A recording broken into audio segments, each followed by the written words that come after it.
Hi, Jim Van Zandt here, one of the pastors at Carlisle UMC, with today's sermon in 3 minutes.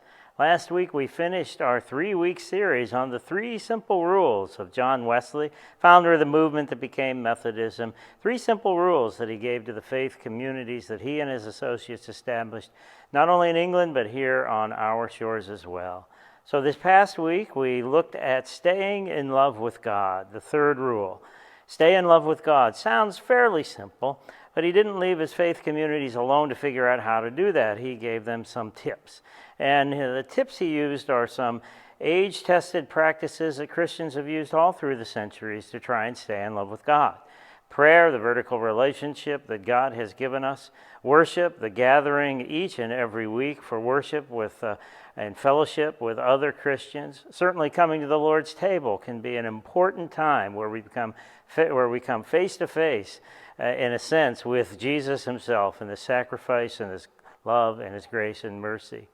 And of course, there's Bible reading and studying. And lastly, he instructed them on fasting, which was a popular practice back in his day. As these things could help, these things could help his faith community stay in love with God. He knew also that it's through these very things that the faith communities would find out how much God loves them.